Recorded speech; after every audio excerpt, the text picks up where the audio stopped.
Photo respiration, इस word की breakdown करते हैं।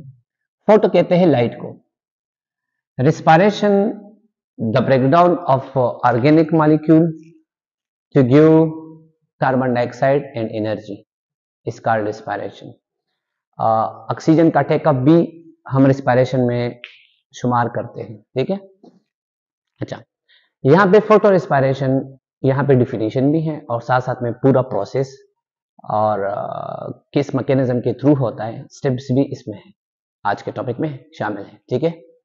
अच्छा, यहाँ पे आ जाए, in the presence of sunlight take up oxygen and give out carbon dioxide, यानी सनलाइट की मौजूदगी में, फोटो लाइट को कहते हैं, टेक अप ऑक्सीजन, ऑक्सीजन का लेना, and give out carbon dioxide, और कार्बन डाइऑक्साइड को बाहर निकालना।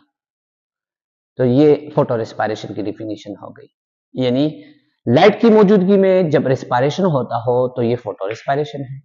और रिस्पायरेशन आप जानते भी हैं कि ऑक्सीजन का टेकअप, ऑक्सीजन लेना और कार्बन डाइऑक्साइड को बाहर निकालना, तो ये रिस्पायरेशन है, ठीक है।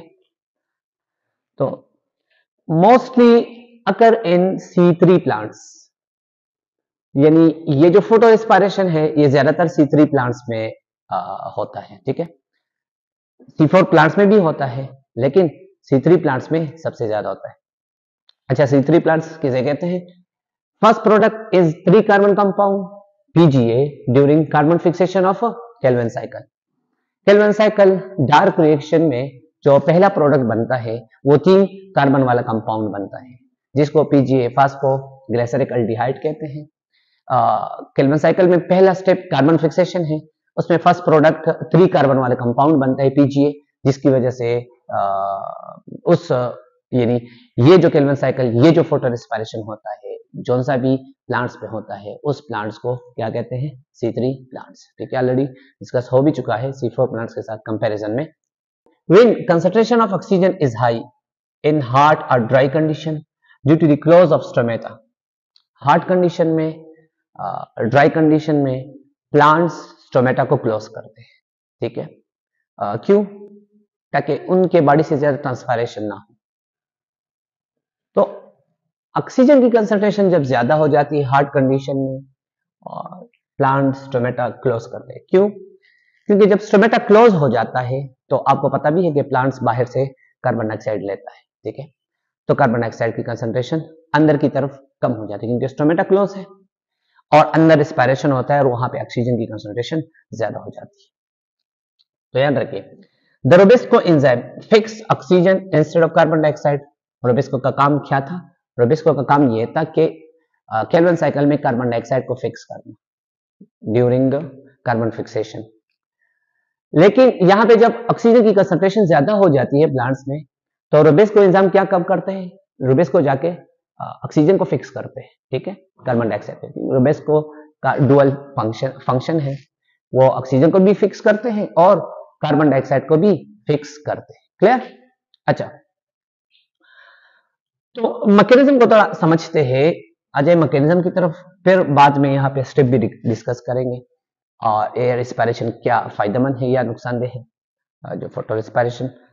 अच्छा, प्लांट्स में आप जानते भी हैं, प्लांट्स के क्लोरोप्लास्ट में जो यहाँ पर ये जो खाली जगह है जो आपको नजर आ रहे हैं, जिसको हम स्ट्रोमा कहते हैं, इस स्ट्रोमा के अंदर केल्विन साइकिल होता है, यानी डार्क रिएक्शन होता है, लाइट इंडिपेंडेंट रिएक्शन इसमें होता है। क्लियर है? अच्छा, यहां पर स्ट्रोमा में आपको पता भी है कि रोबेस्को राइबोलोज बिस फास्फेट के साथ कार्बन डाइऑक्साइड ऐड होके ग्लूकोज बनाता है, ये स्टेप, ठीक है, ऑलरेडी फोटोसिंथेसिस में हो भी चुका है।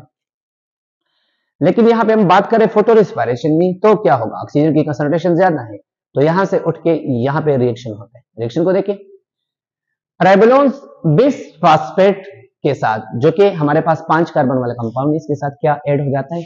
ऑक्सीजन, क्योंकि ऑक्सीजन की कंसंट्रेशन प्लांट्स में ज्यादा हो गई है, ठीक है। तो RUBP ऑक्सीजन के साथ मिलके किस में कन्वर्ट हो जाता है? ग्लाइकोलेट में, और साथ साथ में PGA में। फिर ये ग्लाइकोलेट यहां से होता हुआ उठ के प्लांट्स के सेल के साइटोप्लाज्म में होता हुआ आ जाते हैं किसके पास? पर ऑक्सीजोम, ठीक है। पर ऑक्सीजोम में पेरोक्सिसोम में यहाँ पे हमारे पास एंजाइम्स होते हैं, एंजाइम्स के अलावा और भी हमारे पास एंजाइम्स के अलावा और भी केमिकल्स होते हैं। मसलन यहाँ पे मैंने लिखा NH2, ठीक है। तो NH2 अमाइनो ग्रुप के साथ ऐड होके, अच्छा इसके साथ ऐड होके ग्लाइकोलेट इसके साथ ऐड होके कन्वर्ट हो जाता है किस चीज में, यहाँ इसके अंदर ग्लाइसिन में। ग्लाइकोलेट NH2 के साथ ऐड होके किस चीज में, ग्लाइसिन में। फिर ग्लाइसिन यहां से होता हुआ चला जाता है कहां पे, माइटोकॉन्ड्रिया में, ठीक है। माइटोकॉन्ड्रिया के मैट्रिक्स में चला जाता है, माइटोकॉन्ड्रिया के मैट्रिक्स में ग्लाइसिन कन्वर्ट हो जाता है किस चीज में, सीरीन में, और कार्बन डाइऑक्साइड को रिमूव करता है। जैसा कि डिफिनीशन में है, कार्बन डाइऑक्साइड का रिमूवल इज कॉल्ड रेस्पिरेशन। और प्रोडक्ट कौन सा बनना, सीरीन। तो सीरीन बनना क्या चाहिए, बनना ये चाहिए कि ग्लूकोज नहीं बना, क्या बना, सीरीन बना। तो serine as a waste product है। ये स्टेप कुछ ऐसे इस तरफ आ जाए, यहाँ पे खुलासा है, इस खुलासे में ही RUBP जो कि 5 कार्बन वाला कंपाउंड है, इसके साथ ऑक्सीजन ऐड हो जाते हैं किसके थ्रू, रोबेस्को एंजाइम के थ्रू, ठीक है, जो यहाँ पे डिस्कस हो चुका है। किस चीज में कन्वर्ट हो जाए, ग्लाइकोलेट में और PGA। ग्लाइकोलेट हमारे पास 2 कार्बन वाला कंपाउंड है, PGA हमारे पास 3 कार्बन, 3C का मतलब है 3 कार्बन, 2C का मतलब है 2 कार्बन।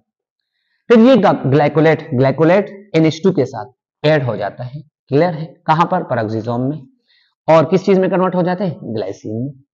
ग्लाइसिन यहां से होता हुआ ग्लाइसिन कन्वर्ट हो जाते हैं किस चीज में, सीरीन में, और साथ साथ में कार्बन डाइऑक्साइड को रिमूव करते हैं कहां पर, माइटोकॉन्ड्रिया में, ठीक है।